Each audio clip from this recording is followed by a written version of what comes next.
Hey, everybody, what's going on? Thanks for checking in tonight with the Autumn Transport Podcast. My name is Brenton. You can find me on Instagram or LinkedIn. My handle's right up there at Brenton Balvin. Love to connect with you guys on any of those social media platforms. I'm kind of all over the place, as is Autumn Transport.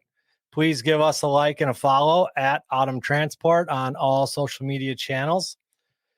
Tonight, I have a guest with me from our hopper division. But before we get hooked up with him, I just want to start out the show with a thank you to, again, kind of like our unofficial sponsor of the podcast, our friends at KAW. I got my mug. I got my CAW. Here we go. Here, how do you do this? There we go. My CAW hat that I'm wearing that my friend Angela down there sent to us at the office. So KAW is a tractor and repair facility. They also have a tank wash in the Kansas City area. Highly recommend that you guys check them out. And also want to send a special shout out tonight to my friend Ashton. Ashton is down at Liquid Bulk Services in St. Gabriel, Louisiana. She manages a truck and trailer repair shop down there as well. Actually got to meet Ashton through Angela from KAW when I was at the National Tank Truck Carriers Conference in September down in Charlotte. So I met Ashton, and the reason I'm giving her a shout out tonight is because we had a pretty unique situation this week. I had a driver who was trying to make a liquid tank delivery in Louisiana. And like a lot of you drivers do, he had a dog with him in the truck. And the folks at the facility where he was unloading, they're not real big on that. And they said he was not allowed to come in and make that delivery with the dog in his truck. So he was looking at what to do. We were looking at where to send the dog to be boarded for the day and all kinds of issues that arise with that. And I just had this thought. I'm like, I wonder if he's close to Ashton's place. So quick, pulled out a business card, sent Ashton a text and was like, hey, I need a huge favor. Would you be interested in dog sitting? And she was like, oh, yeah, please bring him in. I would love to help out. And so our driver drove over there to LBS and Ashton babysat the dog for him while he went and made the delivery. And then he came back and picked the dog up. So that's the kind of cool stuff that happens with associations like NTTC, friendships in the industry. You meet one another, you help one another out. And when you run into something, it's good to have somebody to call that can be there for you.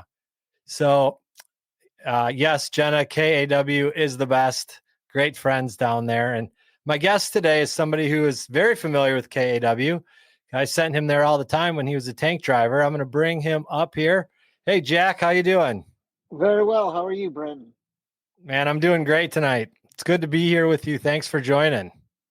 Well, I made it. I was kind of wondering if I was going to find a place to park, and everything worked out fine. I got my fuel, got a place to park. So I think I'm ready to go. Well, I'm glad you're able to join us. Have you ever done something like this before? I have not. So if I start getting tongue-tied, just hit me upside the head or something. Yeah, I think you'll do just fine. You and I have worked together for a long time, and we've always been able to communicate over the phone. I think you'll be fine. Thanks for just taking a risk and doing this. And, hopefully you can be proud and send it to your friends and family, and they can all check out your first appearance online. I'm looking forward to it. Awesome. Well, let's start out. Where are you tonight? You said you were having trouble finding a place to park. Where are you? Well, actually, I didn't. I was just, at this time, you never know where you're, going to find a place. But I'm in Minden, Louisiana right now. I just unloaded this afternoon over in Rice, Texas, south of Dallas. and I'm en route to where am I going? Over to Forest, Mississippi, pick up Okay. tomorrow. So I Nice. found a truck stop here and pulled in and got some fuel and a place to park. So I'm all set. I know that it continues to be a sticking point in the industry and something that drivers struggle with in terms of finding places to park. Is that something that Absolutely. you're dealing with every single day? Absolutely. I prefer just because I travel with a dog as well. I heard your story a minute ago, Yeah. so I can relate. I can share some stories regarding those type of occurrences. But yeah, it's challenging to find places to park. I prefer to use rest areas just because usually they have a lot more grass area for when I walk the dog, and Yep. it's a lot quicker to get in and out off the interstate. You slide into the rest area, park, get back out on the road without having doing traffic lights and Right. waiting for other drivers to pull in and out and things like that. So but yeah, it is. After about 7, it gets sketchy, and the later you go, the harder it is. Yeah, Yep. I've driven past many of those rest stops on the interstates, and you see trucks lined up all the way on the off ramp, and every spot is full, and they're packed all the way on the on ramp, getting back on the freeways. Yeah, it gets sketchy at times, but you got to be creative, and sometimes you can make a spot. And I don't like to park on the ramps just because, to me, someone falling asleep or whatever run into the back of you. But I was trying to find a genuine parking spot, but Have you you got to be creative. have you heard of the truck parking club? I've heard of it. I've never looked into it because typically what I do is I'll run my clock down. I know about where I want to go, and I kind of have an idea where I'm going to stop, but you never know what you're going to get into. So I usually run it down in about an hour. And then once I get to about an hour, then I kind of know where I'm going to go. I have an app that shows me rest areas on the interstate. So it's kind of Okay. nice. And you can say, okay, in 20 minutes, I'm going to be here and you pull in. But I've seen it. I haven't had to use it yet. I've been tempted at times to look at it, but I have heard of it. If you know more about it, you might want to share that. Yeah, I'm happy to, but what's the name of the app that you're using in case any other drivers are needing a tool like that? That sounds super handy. Oh gosh, I cannot. It's. I don't know it off. It's. I think it's called rest areas or something like that. I'm gonna have to get it to you. I'm afraid if I do something to the Yeah. phone, I might lose you. Yeah, But I can don't give do you the. anything. Yeah, it's a great app. I mean, it tells you how many miles, if the rest area is closed or open. It tells you truck parking spots, car spots. And it's just really helpful in planning. Where you're going to stop and so forth. Right. Well, Jenna, if you're still on here, Jack's going to send me that app and we'll create a Instagram post and get that tool out to all of our drivers. Make sure that everybody has a handle on that. It sounds like that could be something really useful. The truck parking club, Jack, um, I know something that some of our drivers are using, and basically it's an app, um, and you can find out safe places to park. It's almost like an Airbnb for truck parking. And so this group, Truck Parking Club, works with people all over the country who have property. Maybe it's personal property like farmland. Maybe it's another company that has a big open lot at night, and they've said, "Hey, we're willing to have truck drivers come in here and park." The thing about it is that there is a fee associated with it, so you're still paying for that parking spot, but they're not big spots that are going to have tons of trucks in there. They're going to be a little bit safer, a little bit more um, maybe quieter. And you can sort on the app to find out, like, does this place have facilities to use if I have to use the bathroom? Does it have a gate if I want to be parked somewhere where I need to get in and out of a gate at night for safety? So think of like an Airbnb for truck parking, and that's kind of what I understand it to be. That's pretty cool. I'm gonna have to check it out. Generally, like I said, I'm always trying to be as efficient as I can. So I always try to stop at the rest area if just because it's so quick to get in and off, the highway and back on back on the highway the next morning. But Well, that doesn't surprise me one bit in the time that we've worked together, Jack, that you would be somebody who's being as efficient as possible and planning out those spots where you're going to get in and out quick at night and get yourself back down the road. You don't spend a lot of time messing around when you're in the truck. no, not really. Just, taking tough out. That's about it. And I don't really stop. I eat, what I carry on the truck. I have a little microwave and a refrigerator Yeah. and self-contained. I can't even remember the last time. It's been years since I've eaten in a restaurant or a truck stop on the road. I just, it's time consuming, Yeah. too time Well, consuming. and your background kind of set you up for that in terms of your background in trucking. Let's get into that a little bit. How did you Sure. well, first of all, how long have you been trucking? Well, I've kind of done two stints. So when I was a kid, um, I left college in my senior year and I bought a truck. And that was Oh, 1981. okay. So from 1981 to 84, I started out hauling produce coast to coast myself. And I think I was down to about 130 pounds, just running the wheels off the truck. Yeah. And my daughter was born in 1983, I guess it was. And I was looking for the exit at that point. It was just too hard, to be on the road. So I got out of it. It was about 1984. I got out of it, and I got into technology. And so I was in technology for about 20, 25 years. But I got in trucking again back in 2017. I started shipping horses, Hmm. and I did that for a few years, and then saw the opportunity with Autumn and talked to Mark, and kind of the rest is history.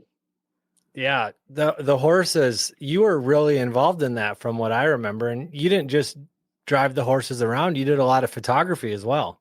Yeah, well, I've been exposed or involved with horses pretty much my whole life. I used to raise cutting horses in Texas, and had a well, by Texas standards, a small place, couple hundred acres, and I had cattle and horses, and I'd Wow. train them and show them, and we had a saddle shop. We made saddles and so forth. But as I said, I was in technology for a lot of years, and back in about 2009, the industry had a recession, and just jobs were decimated and technology got hit real hard. So I had to Hmm. find something to do.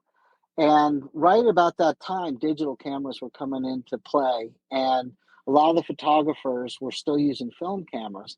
So I picked up at Costco, I bought a kit camera from Costco, and I would go to the Huh. horse show. There's a giant horse show in Wellington. It's the largest horse show in the world. Runs about now I think it's up to about 10 months a year. But back then, when I started, it was about 6 months a year. Everybody would go from all over the world. All Olympic riders and so forth would go That's to well, Wellington. in Florida. Yeah, right outside of West Palm Beach. And I started taking pictures with this little kit camera, and just for fun, for something to do, and learning, how the camera worked and so forth. And Yeah. at the end of the winter circuit, there's a spring circuit, and a lot of the big names and most of the show goes away after the winter circuit. And the guy that ran the show came up to me and he said, "Hey, we need a photographer. Can you do it?" And I had really no idea what I was doing. But I was Yeah. like, sure, I could do that. And kind of the rest is history. I got involved, started taking pictures, understanding more about software and how the camera worked. And I've published a few books on the event, coffee table books, several Hmm. hundred pages on the event. And it was really a unique opportunity. I got to meet a lot of people. Did a couple events out at Mar-a-Lago with Donald Trump. Got to spend time with him and his family, and Wow. that was kind of unique. And I've met so many, just special people that ordinarily you wouldn't meet and talk to, people like Bruce Springsteen and his wife, and his daughter's a big show jumper, Jerry Seinfeld, Hmm. Robert Duvall. I mean, the list, it's just amazing. Too many to list, it's just, but it was fun. Yeah, that for sure. And Jack, you probably have seen our friend Fern. Hi, Fern. I hope you're doing great tonight. Hey, Fern Fern. is Autumn's biggest fan, and she's always encouraging us on Facebook and encouraging our drivers. And you do, Jack. You take really great pictures. The stuff that you take, the pictures of your truck are always very thoughtful, and the color is always right. And sometimes the guy will send in a picture of his truck and you get more parking lot in the picture than anything else. But you know how to capture that scene. That's just something that you're good at. Well, the key is you got to have light, so just make sure the light's at your back, shining on your subject, and usually you can work with that. But that was like the hardest thing, because when you're, with your naked eye and you're looking at something, it looks real pretty. But when you take Hmm. a picture of it, it doesn't have that light. So as long as you got the light, the sun shining on what you want to take a picture of, it'll always turn out well. And then you can mess with it a little bit, crop it, and try and get some of that other, noise out of the picture. But Yeah, you do a great job. I need to rewind though. So you said you were 19 when you bought the truck and you started running the no, produce. 2009. I mean, excuse me. No, it was 1981. I was 21. 21. So Okay. 21 when 21. yeah, and I Did was your going. did your dad drive, or what the heck made you No, want to no. drive a truck?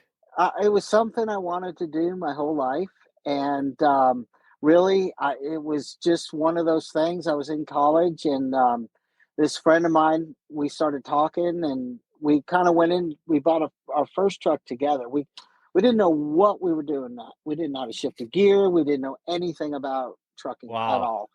But Yeah. we kind of scraped up enough money, and my uncle knew a guy that was putting on lease trucks, and I was hauling. So I started with Ken, and we were together about 4 months. And this guy was a party animal, and I realized that it wasn't a safe thing to be on the road with him. So Okay. we kind of split ways, and I went out and got my own truck. He bought me out of that truck, and I bought my own truck, and then started, doing produce.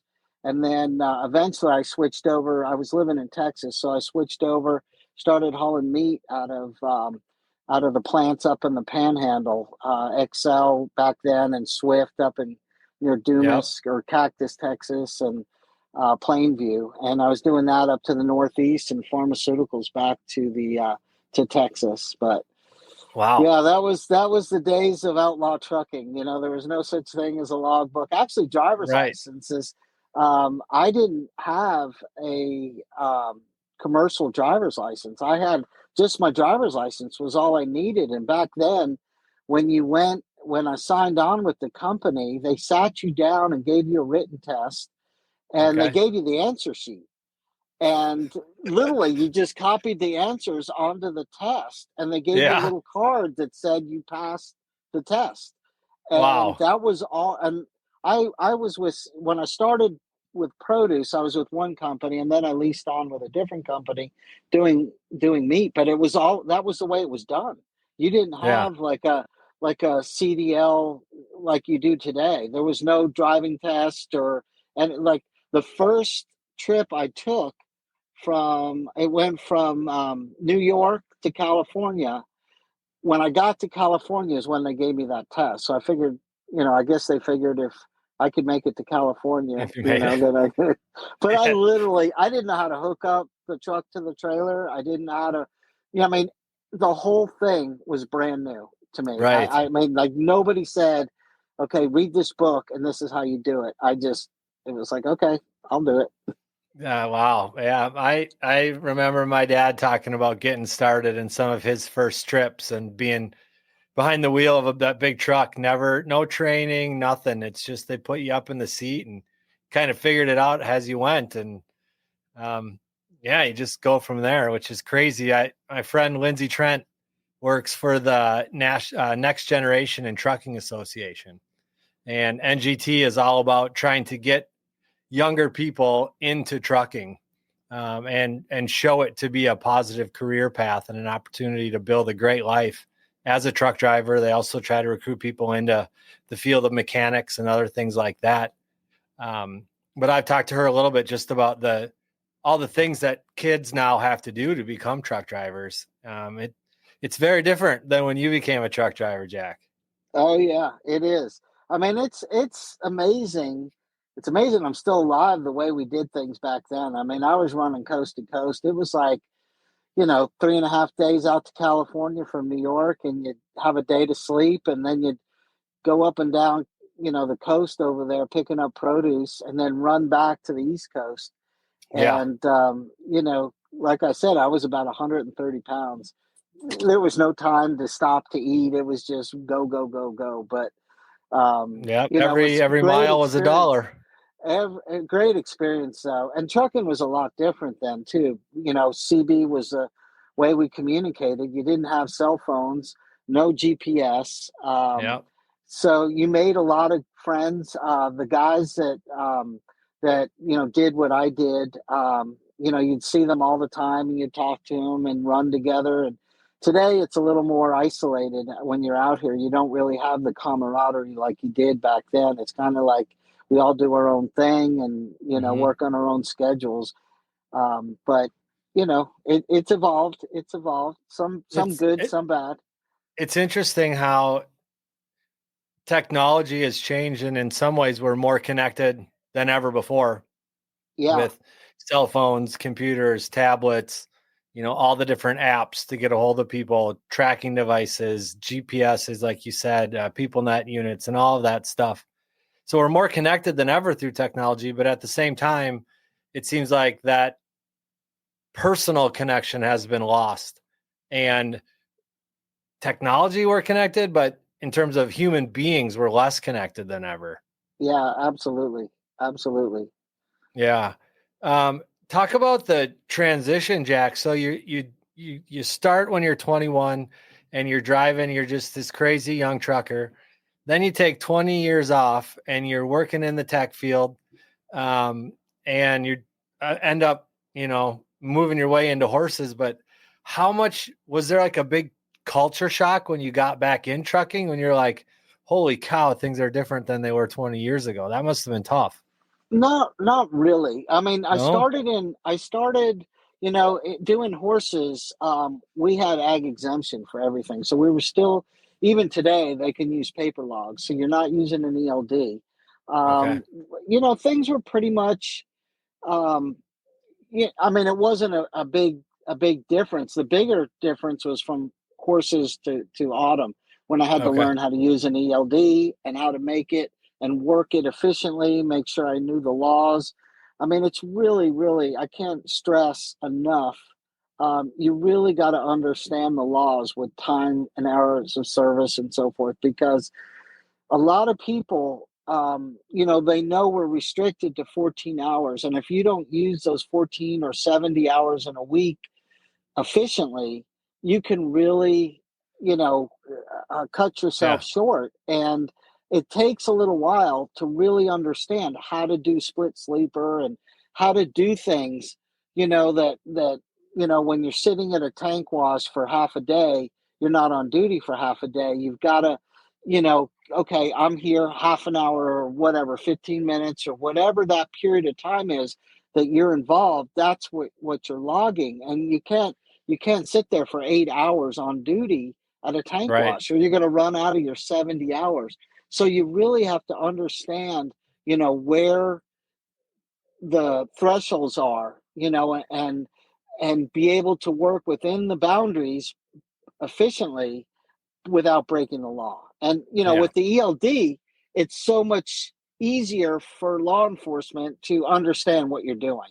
So Hmm. they can see if you're screwing around with your log. It's really, really apparent to them, quickly. It's not like a logbook where you can Right. say, well, I didn't, I started it this morning, but it's 9 o'clock at night, and you haven't filled anything in.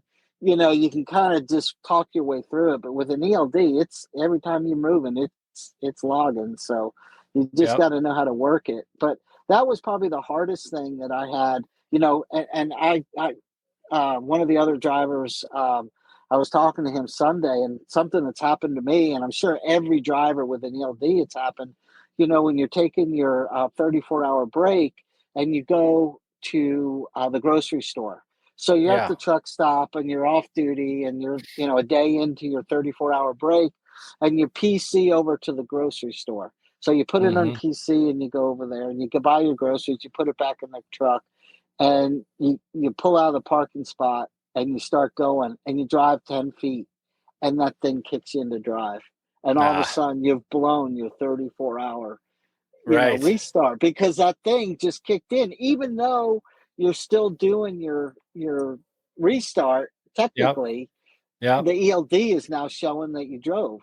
Yeah. So I take my CB mic and I wrap it around my steering wheel now whenever I PC, and that way I know that when I stop and I go from PC to off duty, and then when I go back to PC, I need to undo my mic cord. Otherwise, you lose it. Yeah. That's it. Finding those little things to help you out to remember are important. Those little tricks, whatever it is that's going to help you to make sure you're doing the right thing. And how did you successfully learn all those rules and make that transition? And what support did you need from Autumn? Kind of to learn that stuff. And I feel like our safety team that we have now does a really great job of working with drivers, helping them to understand what they need to do to stay within, like you said, those laws.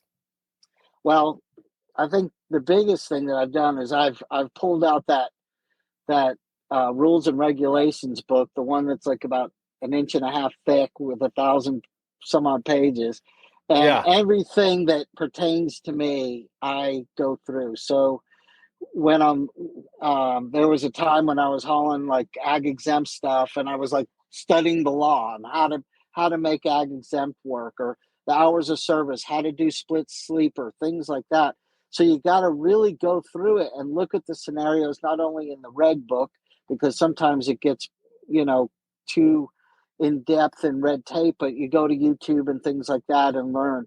But, just the things that you're trying to do, you don't want to just be behind the wheel driving. You want to be able to understand exactly what you're doing every day to make the most of every day and be as efficient.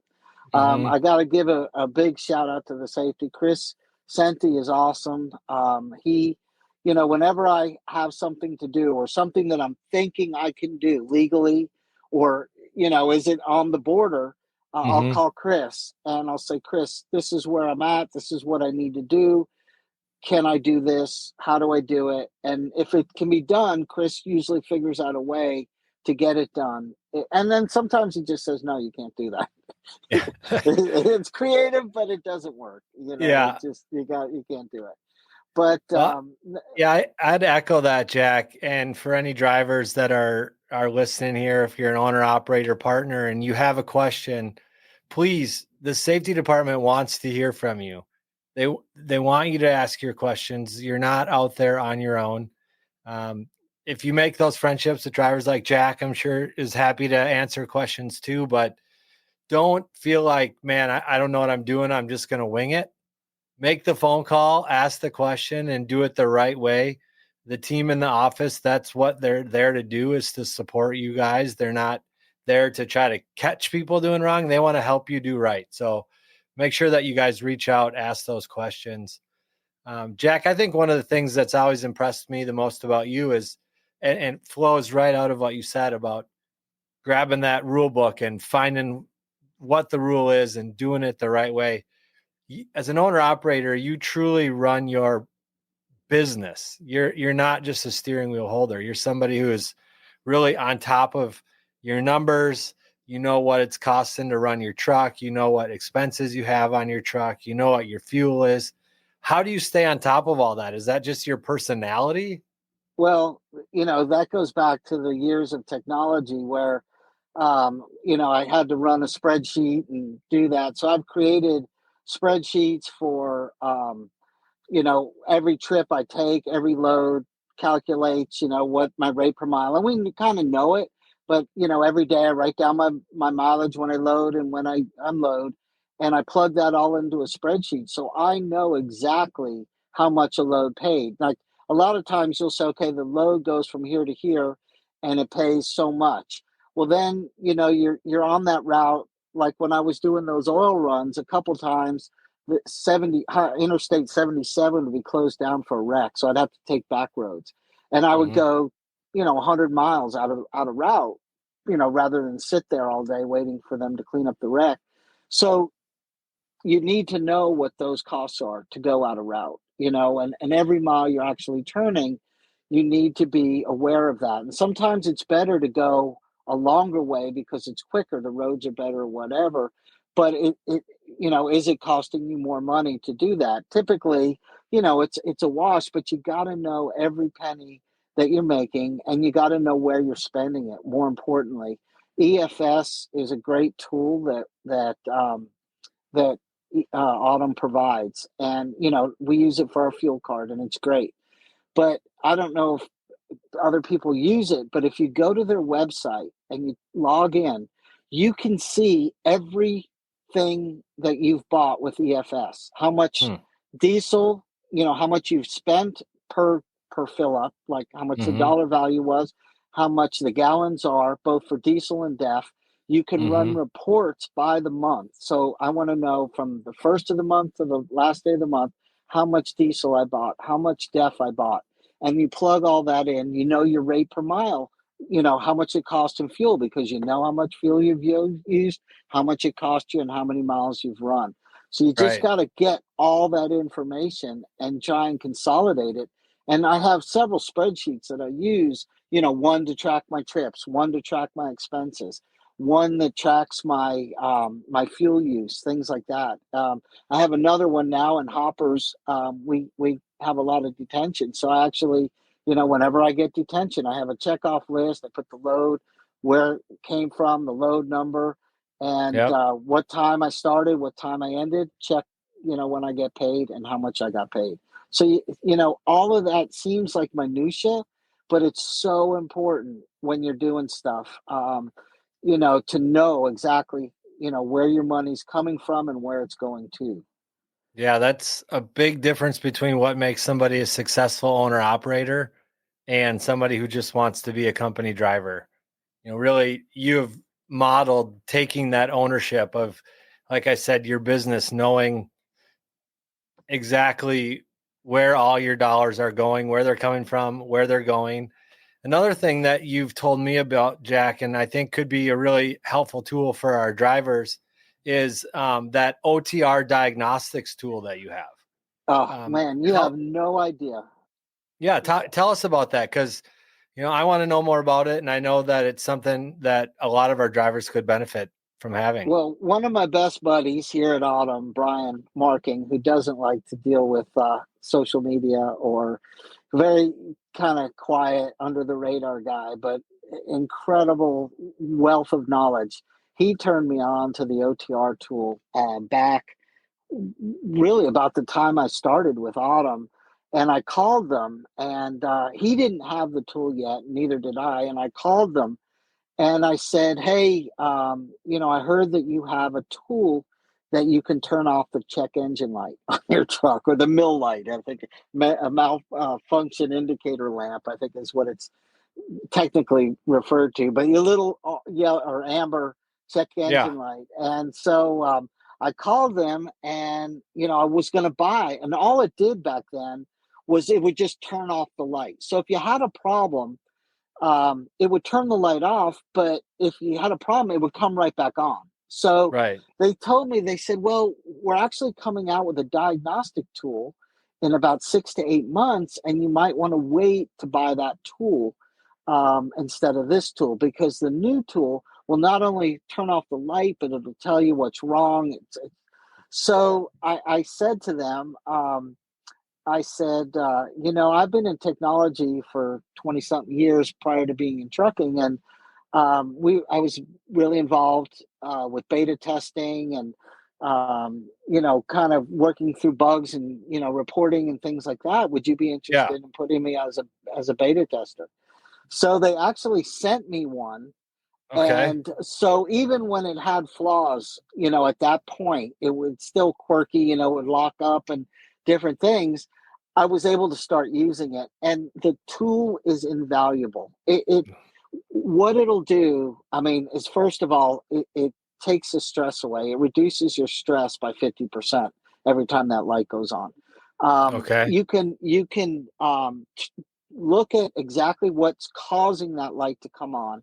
It'll give you a whole description of what it is, and then you can turn the light off, and make it go away. And a lot of times with the electronics in these trucks today, especially with the DPF systems, the emissions, Hmm. so forth, there's all kinds of ghost codes that come up, and that light will come on. And Okay. of course, as a trucker being out here on the road by ourselves, that light comes on, and the first thing is, okay, I got to get to a dealer. I got to get somewhere that can tell me what's wrong with this, truck right now.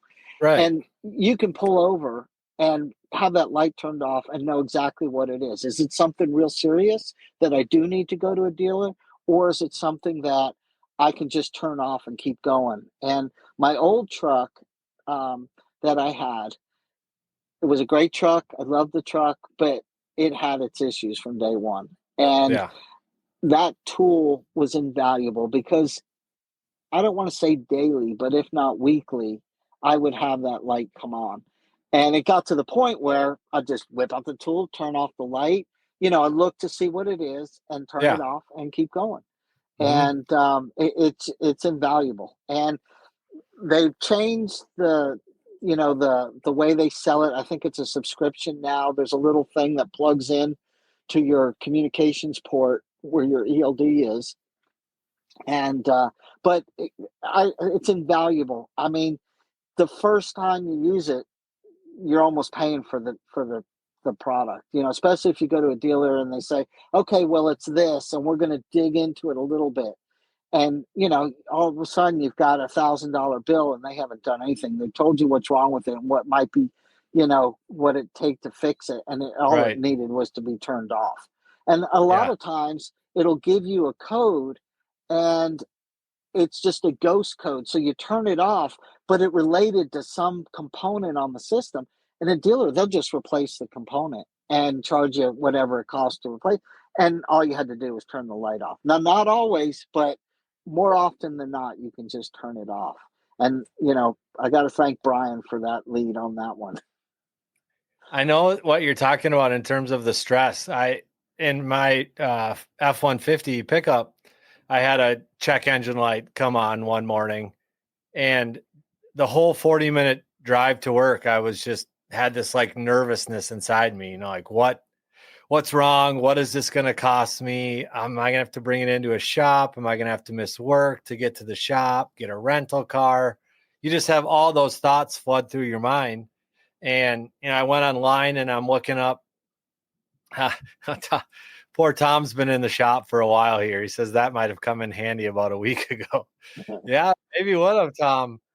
Well, But I've told Josh that every truck that goes on Autumn's fleet, they need to bake that into the sign on, because it's invaluable, especially yeah, when you're new in a truck. You know, because you never know what little quirks it's going to have, and it would just save so much time and money just yeah, and diagnosing what. what it costs to go in a shop, not counting your downtime and missed loads, but like you said, just the cost of diagnostics at some of these shops is out of control. And man, how many times the shop, it might be this and they fix that, and then you barely get down the road and a light comes back on again and you got to go back and they try to fix something else. So I'll try to pull up. There's another thing. So we got your parking app that we need to show everybody. And then we also need to get a link to that OTR diagnostic tool. Yep, Something for you guys to think absolutely. about. Like we said, you're owner operators. You own that truck, you own your business, and you want to be on top of all those kind of things and have some control in making those decisions about when you need to go to the shop and what you're gonna be paying for. Um, The other thing it does, which is really invaluable, and people don't do it as often, is it'll do a force regen. So with our DPS filters, they get filled with soot and ash, and over time, your truck will do a regen as you're going down the road. But eventually, that soot builds up, and the regens that the truck does as you're going down the road are not as efficient as doing a forced regen like a dealer would do. And this Yeah. tool has that function built into it. So about every 2 weeks, I do a regen, and my soot in the DPF filter it'll show you, it'll go down to zero. So it'll get up as high as like 40%. But when you Wow. do a regen, it'll drop it right down to zero. And it's just for those DPF filters, and the whole emission systems in these trucks are so fragile that the more you can do to prevent problems going down the road, you need to do it. And the other thing is, I use this max mileage stuff that, again, Brian turned me on to.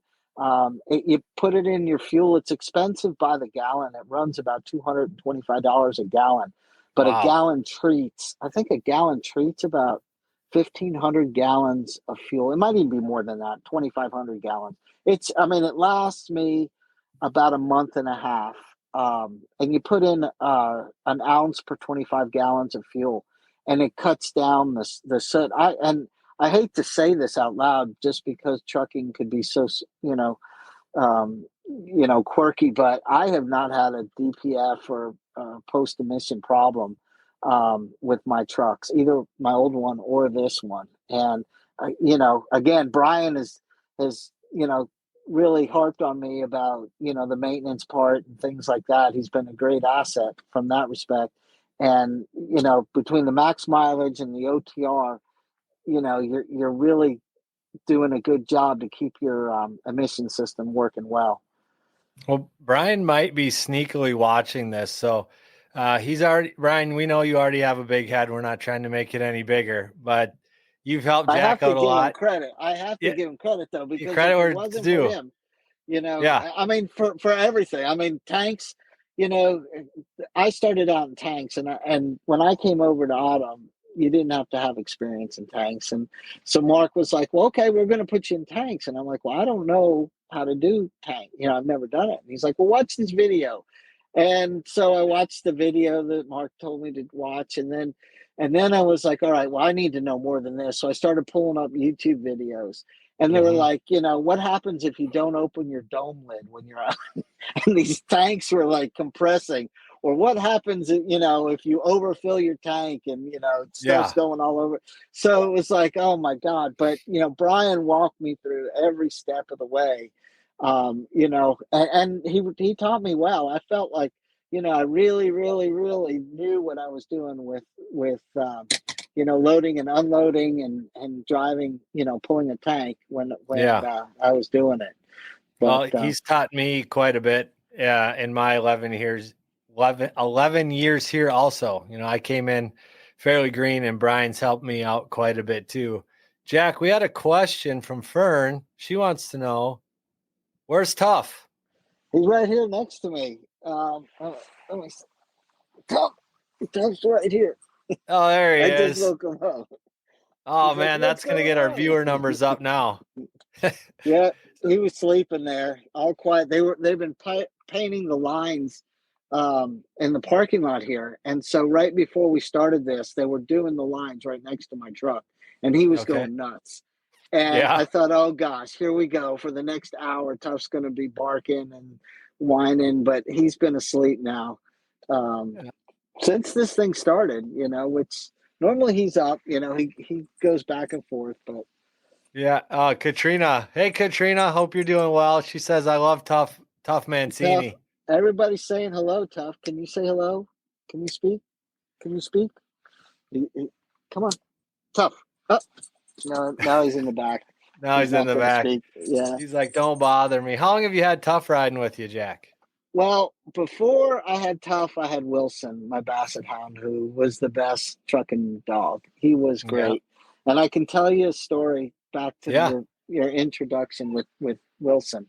But I've had Tough now 3 years, and I got him after Wilson had died. But you were telling that story about going to. I probably know the place, but Probably do. I went down there, and well, I've had two incidents where um, I got stopped for having a dog in the truck, and the first time I pulled Hey, in there. look at that, Jack. Brian is here. He said I heard my name, just tuned in. Brian, you'll have to go back and watch the rest of this. You got a lot of gratitude from Jack and I for all that you've taught us, man. Thank you very much. We are both a lot better at what we do because of you, Brian. So thank you. We talked about you quite a bit, but now we're talking about Wilson. Yeah, let's Um, hear the story now. so the first time I had that happen, I was down at a refinery in Louisiana, big place, and I pulled in. It was in the afternoon, and the guard Wilson always would sit in the passenger seat like a person, and look out the windshield, just like someone was sitting there. And the Yeah. guard said, "You can't come in here with a dog." And I was like, "Oh my God, what am I going to do?" And it was like a giant refinery. There was a truck stop about 10 miles away. So I went back to the truck stop, and I was like, "All right, what am I going to do? What am I going to do?" So I decided I'm going to go back in the middle of the night. And so I waited until the shift change. I stuffed Wilson in the back, closed the curtain, so he wasn't sitting in the passenger seat, and they just let me in. And the guys that unloaded me, they loved him. They were like, petting on him and talking Yeah. to him and everything. And they didn't care. It was just the security guard at the gate that Yeah. wouldn't let him in. Another time I had him, and it was a Saturday afternoon, and I run hard to get down to this refinery down in Louisiana, and I was trying to get the load in on Saturday and so forth. And when I got there, the PO number on the bill of lading was wrong. So I called Chris Hendricks, and I started screaming at him, and Chris was like, I think he hung up on me, and because I was like, what is it? I Just ran, losing your mind. and so I finally figure out how to work out the PO problem, and I go Mm-hmm. back inside, back to security guard, and I give her the updated bill lading, and she goes, "All right, well, everything's good. This will work now. We can unload you, but I'm gonna have to inspect your truck." And I was like, "Oh no!" So I ran out the door immediately. I took Wilson.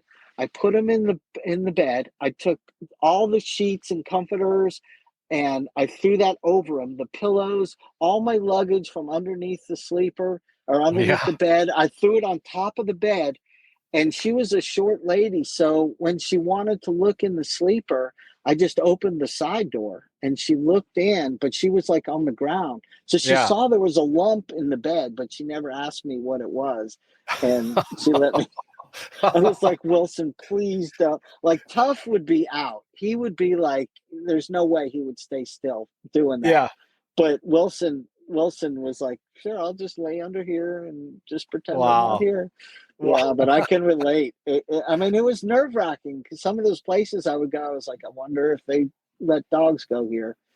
But Again, that's like such a difficult thing from a dispatch perspective because you don't think to ask every single customer when you're going, you ask, do you need a TWIC card? Do you need a VIK test on your tank? Do you need a passport, PPE?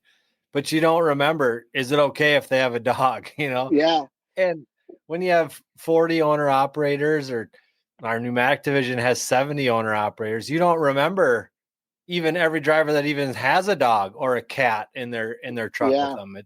Oh, It's just it something was that, nerve wracking. It was yeah, and I knew like it got to be like I knew if it was like a refinery or having to do with some type of refining that it probably wasn't a good load for me to do, or I knew ahead of time. I think I've had to hide Tough a time or two, but you know, it's something that you're always on the back of your mind. the back of your But mind.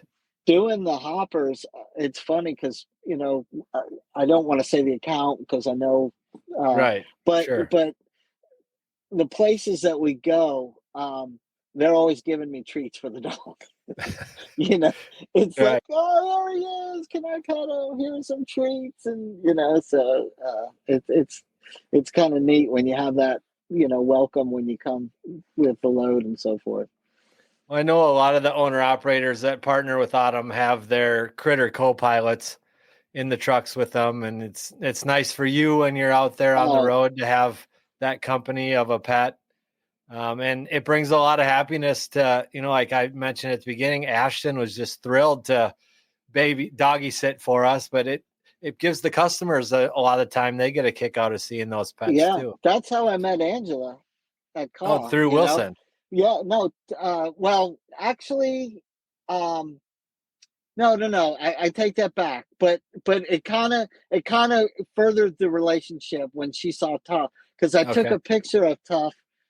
They have an old truck, an old Mack truck in their driveway, Yeah, and KW. Yep. I when I first got Tough, I put him on the step on the truck and took a picture and sent it to Angela, and she was like, "Oh, I love it."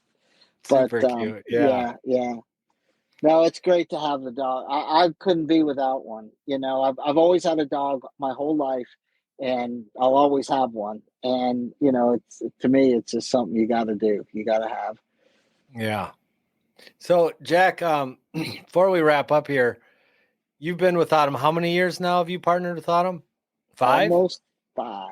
Almost Almost about 5 2 years. weeks. Yeah, next week it'll be 5 years. That's really Yeah. cool, man. I Really want to. cool. I want to say something though. Autumn is, I don't know how far this podcast reaches, but I have accomplished some amazing things with Autumn that you may or may not be able to have, or I might not have been able to achieve them with other places. But I know at Autumn, I've done some amazing things, both in the trucking business and personally because of Autumn. And, where I am financially in the truck that I'm in now, doing what I'm doing. I don't think it can be obtained. And I must say timing was right for me. It was pre-COVID when I started. Trucks were still relatively cheap when I started, and so that probably helped me. But Autumn, the Autumn culture, the people, the way they work, and it's just a fantastic opportunity. And I literally have taken my personal life, 1,000% in the positive since coming to work for Autumn. And it's taken time. It wasn't something like in the first year I got all this stuff done, but it's amazing what if you work hard Hmm. and you kind of follow, the lead, you'll definitely obtain your goals. And it's a great company for sure. Well, we appreciate you saying that, Jack. How you run your business goes a long way there towards your success. A lot of that goes to you, but we always say that it is a partnership. We are nothing as a company without owner operators like you that are out on the road working hard. Your success is our success. And so this is a mutually beneficial relationship. So I appreciate you saying all those things about Autumn, and we want to say thank you back to you. I was going to ask you what advice you'd have or what things you'd have to say to someone who was thinking about coming on board with Autumn, because you've already recruited. How many recruits do you have to Autumn? At Well, least I 2. think I have 2 successful or semi-successful and one that was not successful. But out here, I'm almost afraid to ask people to, because typically we meet people on the road and they're driving a truck and you think, well, they're capable and they have somewhat, they're intelligent and so forth, but that isn't always the case.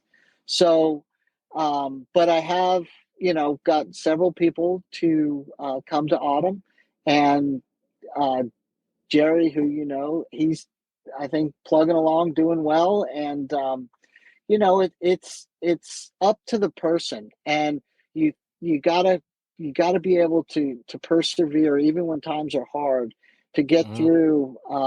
When I started my truck, I had so many problems with it the first couple months with the PTO always going out on me, and I was ready to jump off the tank one day. I was Mhm. in. It was in the middle of winter. I was up in northern Wisconsin. It was probably like 18 below zero, and I was unloading at this farm in the mud, and my pump went, and I Oh, was just like, I'm done. And yeah. Brian, I Oh, think Brian or somebody talked me off the wall, and so I didn't jump. And but it's perseverance and getting through the hard times. And uh, there's no way you're going to be out here doing this without problems, and that's what is so interesting about the job is being able to overcome those, and you mhm. feel good when you do have a situation and you overcome it and you keep going and you get the job done. It's Right.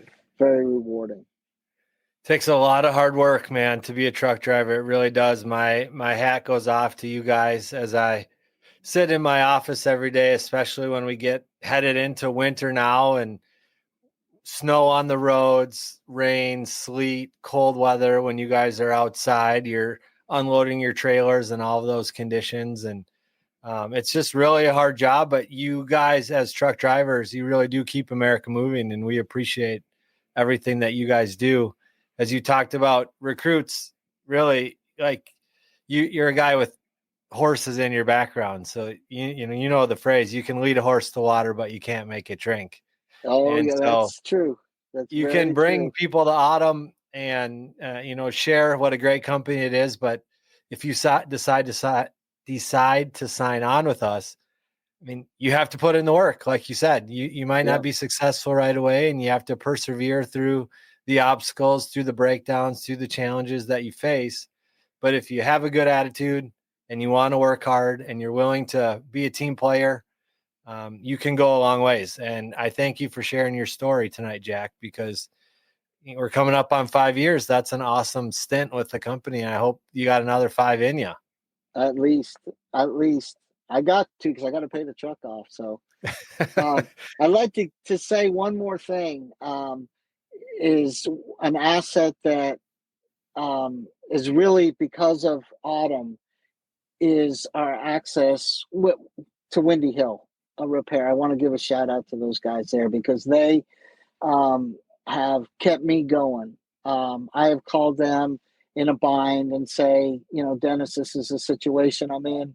What can I do? And he'll tell me, okay, well, can you get it here? Things like that.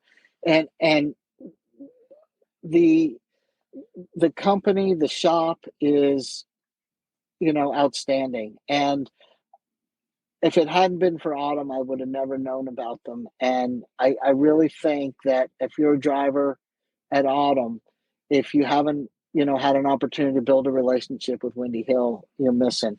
And I can't say enough about, I mean, with my old truck, I blew a motor. I had it towed from South Carolina to Windy Hill to have a new motor put in it. That's how much I value dealing with them. And Yeah, I there'd be a great person or, a great podcast to just talk to them a little bit about trucks and, that side of it. But they are, part of our family, of Autumn family. And, hmm, you know, again, they're just a great support system for us on the road. for sure. For sure. Yeah. And like I pulled up, Katrina says Windy Hill 1000%. They are Absolutely. great people. Dennis and his team are awesome. And I love that suggestion, Jack. I'm gonna get a hold of Dennis and see if I can get him on here sometime. Yeah, he's kind of shy. I know, just but he's he and Doug, even if you get them both on there, Yeah. just to talk to him and just give some ideas on what some of the things we need to do for preventative maintenance, things we should keep an eye on, like as a trucker out on the road, where Yeah. what are some of the malfunction points that we should really keep an eye on, that helps us with our inspections, especially, with DOT and things like that. I mean, I'm sure they can help us, failure point. I don't know, whatever. You know how to put the podcast together, No, but that's a great point. So when I first asked you to come on here, you were like, "Man, I don't know. Will we be able to keep the conversation going? We're just barely under an hour, Jack. So um, wow. I think we'll wrap up. But man, I really enjoyed having you on here. Thank you so much for your time. Yeah, thank you, Brenton. I appreciate the opportunity, and Brian, I saw you're out there, so we did talk about you, but I guess you're going to have to go back through the podcast to hear exactly what was said. So That's right. Thank you, everybody, for watching tonight. Please like this, subscribe to us on YouTube. You can find Jack on Instagram. Jack, do you want to share your Instagram, or do they just need to try to find you? yeah, I don't even know what it is. I think it's just Jack at or whatever it is at Jack Mancini at Okay. Instagram. I think that's what it is. I don't use the I used to be really big into social media, but I'm trying to wean myself away from it completely. So All I right. Well, don't use it that much. make sure you tag Autumn Jack on those pictures that you put on Facebook or your truck so we can get those shared for everybody else to see because they're so great. Okay, and I'll send you that information on the parking app and the Yeah. OTR thing because that- I mean, if anybody's got a truck, especially if you've got what do you call it, DPF system, you definitely have got to have one of those tools. It's priceless, priceless. But Awesome. anyway, I'll share that stuff with you. All right, everybody, go ahead and share this podcast with your friends. Let's get the word out there, and we'll be joining you guys again soon with another one of our drivers in our owner operator series. Jack, drive safe on your way to Mississippi. All righty, y'all have a good night. All right, everybody, take care. Bye bye.